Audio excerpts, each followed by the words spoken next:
Hello and welcome to SeatBikeCapital.com. We're outside the SW7 Construction Site at Alton Towers. As you can see, they're building the new coaster just down there.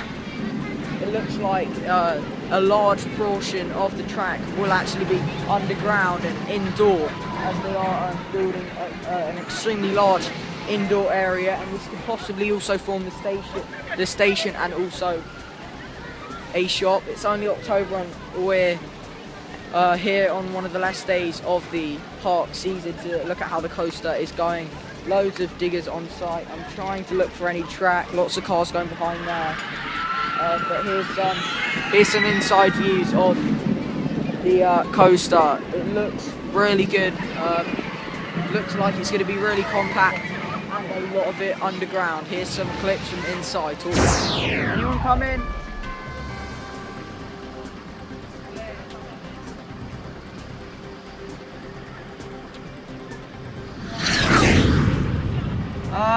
They're digging all the foundations. The new coaster. Whoa.